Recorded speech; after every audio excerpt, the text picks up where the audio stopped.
Bonjour à toutes, j'espère que vous allez bien. Alors, cette semaine, on reste sur le thème de la relation à soi, mais évidemment, on va clôturer.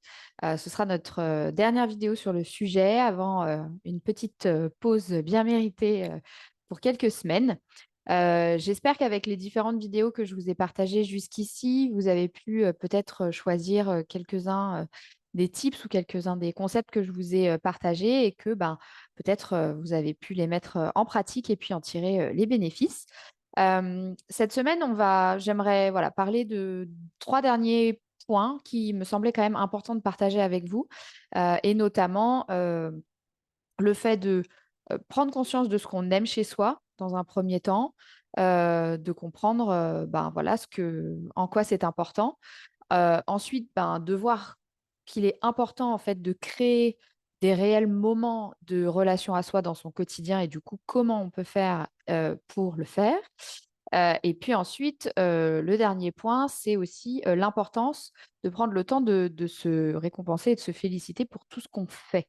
Donc voilà, on va les explorer rapidement aujourd'hui, mais il me semblait quand même important d'évoquer ça parce que voilà, on a tous des quotidiens très difficiles, très chargés, parce que c'est pas toujours évident de caler un petit moment pour prendre soin de soi ou pour ne serait-ce que faire un minimum d'introspection. Donc voilà, c'était important pour moi d'en parler pour vous aujourd'hui. Donc, pour démarrer, j'avais envie de parler du coup du fait de s'aimer soi et de prendre un peu conscience de ce qu'on aime chez soi. Et bon, on en a un petit peu parlé avec la vidéo relative à l'estime de soi, à toutes ces pensées qu'on avait au sujet de nous-mêmes, que ce soit notre caractère, notre passé, notre expérience, notre potentiel, notre physique, etc., etc. Et c'est vrai que on a vu qu'on avait quand même des jugements assez sévères en ce qui nous concerne. Alors, on est souvent très judgmental sur les voisins et sur les gens qui sont autour de nous, mais c'est vrai que de manière générale, avec soi, on est quand même particulièrement sévère. Et c'est pas toujours évident de prendre conscience de ce qu'on fait bien, de ce qu'on aime chez nous. Et du coup, j'avais envie de vous partager un petit exercice qui, honnêtement, vaut le coup d'être fait parce que ça permet d'avoir un peu de recul et de voir un peu les choses différemment. Et du coup, l'idée, c'est vraiment de se poser à un moment donné où vous savez que vous n'allez pas être trop dérangé. Ça n'a pas besoin de durer très longtemps. Enfin, ça dépend de où vous en êtes, mais honnêtement, franchement, ça peut aller assez vite. Et l'idée, c'est de prendre un papier, un crayon, mes outils favoris, évidemment, et puis de vous poser et de lister 12 choses que vous aimez chez vous. Alors, ça peut être des choses liées à votre caractère, à vos valeurs, à votre physique, à ce que vous aimez dans votre façon d'être, etc. Ça peut être vraiment tout et n'importe quoi. Et en fait, l'idée de cet exercice, c'est effectivement de faire taire quelques critiques que vous avez très certainement à votre sujet dans votre cerveau, de faire tomber aussi un peu la pression qu'on met sur soi-même, ce côté voilà assez dur et assez exigeant. Et puis se rendre compte que en fait on a des qualités, qu'il y a des choses chez nous qui sont chouettes et que au même titre que la vie est un 50-50, les gens et vous-même, vous êtes aussi un 50-50. Donc avec certes tout le négatif et tout ce que vous avez déjà l'habitude de vous rabâcher en boucle, mais aussi le contenu de cette liste et du coup voilà aussi pas mal de choses positives pardon, à votre sujet. Et en fait, l'idée, c'est que derrière, vous puissiez créer vraiment de la tolérance, de la patience, de la compassion vis-à-vis de vous-même. Et puis, vous rendre compte que finalement, en vous, vous avez déjà pas mal de super trucs et que, voilà, vous avez déjà une bonne base et que vous avez tout le potentiel de changer, de vous l'améliorer, de continuer à progresser vers ce qui vous fait envie et que, voilà, vous n'êtes peut-être pas si nul que ce que vous pouvez penser peut-être de vous. Donc, si jamais vous voyez que finalement lister les 12 choses, c'est pas si facile et vous verrez que c'est pas si simple finalement, imposez-vous déjà d'en faire 6 et imposez-vous du coup dès le lendemain de choisir les 6 qui suivent. Pourquoi? Parce que dès lors que vous allez commencer à mettre votre cerveau au travail, le cerveau, il adore qu'on lui pose des questions, donc il cherche les réponses et il cherche surtout à vous donner raison.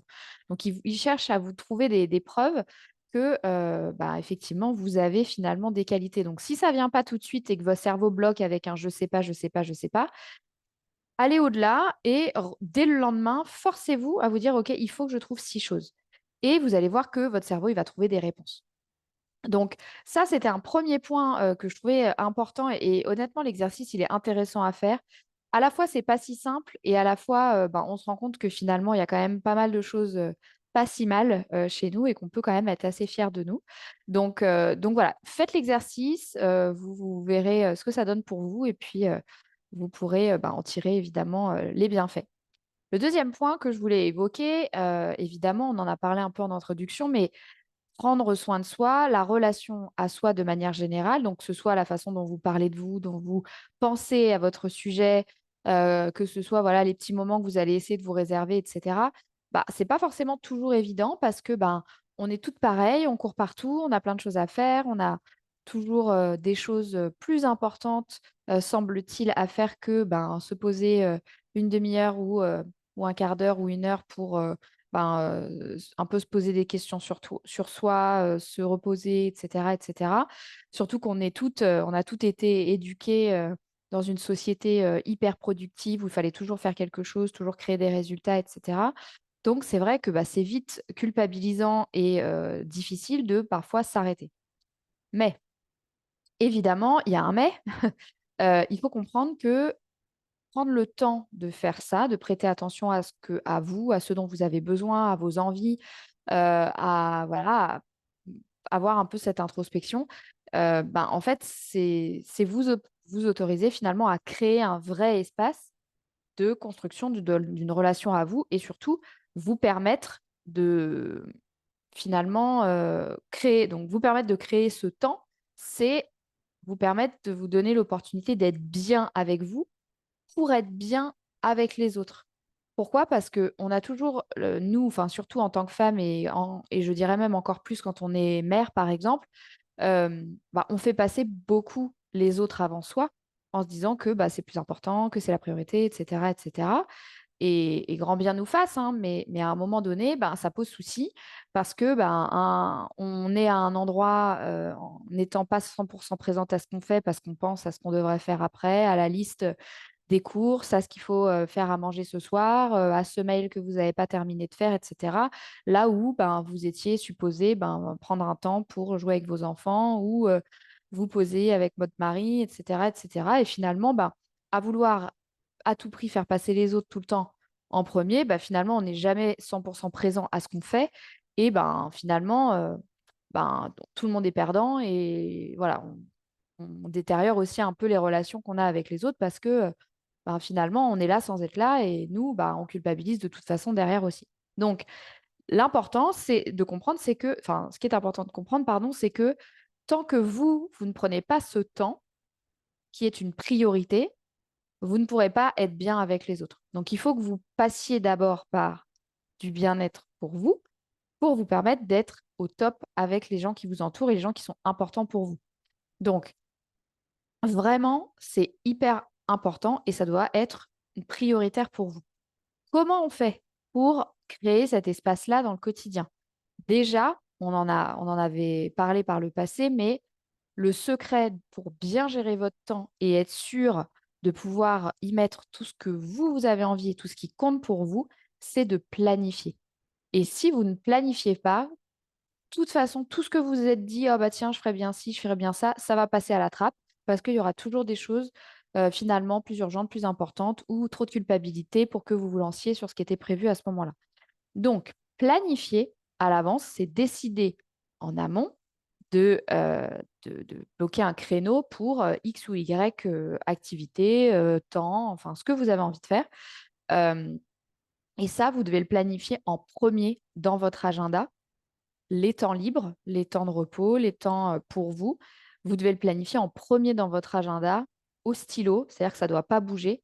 Et ensuite, tout le reste, rendez-vous chez le médecin, la réunion de 10 heures, les rendez-vous, one to one que vous avez peut-être avec votre boss ou avec vos collègues, hem, votre, j'en sais rien, le moment que vous avez prévu pour travailler sur X dossier ou autre, ça, c'est après.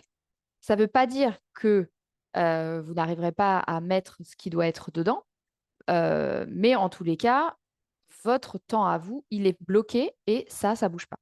Parce que si vous commencez à finalement annuler tous les trucs que vous êtes fixés avec vous, là, en fait, vous dépréciez votre relation avec vous et vous, finalement, comme on pourrait le penser d'une copine que vous plantez tout le temps, à un moment donné, cette copine, elle vous fait plus trop confiance et elle a plus trop envie d'être avec vous.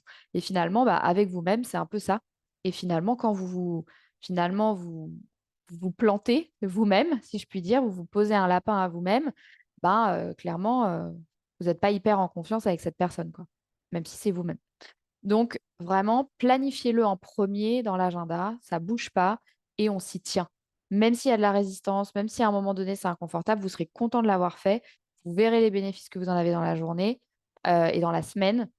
Et du coup, vous allez pouvoir enfin apprécier. Alors, ça n'a pas besoin d'être long, les plages que vous proposez, que vous bloquez pardon, dans votre agenda. Ça n'a pas besoin non plus d'être pour faire des trucs qui coûtent cher. Ça peut vraiment être des choses très simples. Ça n'a vraiment pas besoin d'être compliqué. Il faut que ce soit juste des petites choses régulièrement qui vous font du bien, qui vous permettent de recharger vos batteries, de vous retrouver un petit peu avec vous et puis voilà, ensuite d'être vraiment présent avec les autres, dans le tumulte du quotidien, dans ce que vous avez à faire. D'accord?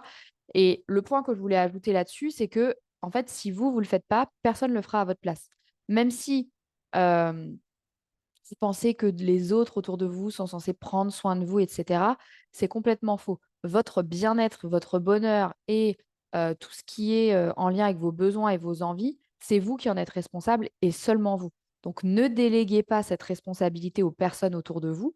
C'est pas leur job. Et puis, c'est une trop grosse responsabilité pour qu'elle soit remplie comme vous voulez, avec les bienfaits que vous attendez. Vous êtes la personne la mieux placée pour savoir ce qui est bon pour vous, comment le faire et à quel moment et combien de temps et ci et ça. Donc, voilà, vous êtes en charge de ça et il faut vraiment en prendre la responsabilité. C'est hyper, hyper important. Le dernier point que je voulais partager aussi avec vous, c'est de prendre l'habitude de se féliciter pour tout ce qu'on fait de bien, pour tout ce qu'on a réussi à faire et de se récompenser. Pourquoi je vous dis ça? Parce qu'on a toujours tendance à se flageller à chaque fois qu'on a merdé pour quelque chose, qu'on n'a pas été assez bien, qu'on n'a pas fait assez vite, que c'était pas le résultat qu'on voulait, etc. Alors ça, on est les premiers pour se flageller et se dire qu'on est trop nul. Par contre, quand on a fait un quart de milliard de choses dans une semaine, qu'on est euh, à jour dans tout ce qui était prévu, qu'on a couru partout, que tout le monde était content, que le dîner était réussi, que j'en sais rien, le goûter d'anniversaire avec les copains s'est super bien passé, que voilà, il y a tout un tas de choses qui sont dans votre quotidien. Et en fait, pour tout ça, pour toutes ces choses, et je peux dire que vous accomplissez pas mal de choses dont vous n'avez peut-être pas toujours conscience, mais en fait, ça mérite de juste, à la fin de la semaine, se poser, regarder son agenda si, comme moi, vous êtes adepte de cette méthode et de vous dire, bah voilà, en fait, tout ce que j'ai fait, j'ai assuré, je suis fière de moi, j'ai envie de recommencer, surtout, et puis je vais me récompenser. Et en fait, ça vous permet aussi de savourer, de profiter, de prendre conscience aussi de tout ce que vous faites de bien. Et ça vous permet aussi de construire votre confiance en vous et de développer votre estime de vous dont on a parlé au début. Alors après, il y a plein de façons de se récompenser. Ça peut être une récompense matérielle, hein, j'en sais rien, vous vous achetez des fringues, un bouquin, bref, ce qui vous fait envie.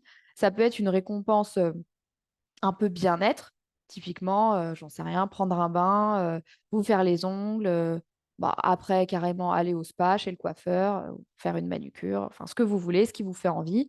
Ça peut être aussi une récompense un peu santé, typiquement une séance de sport, de la méditation, faire une sieste.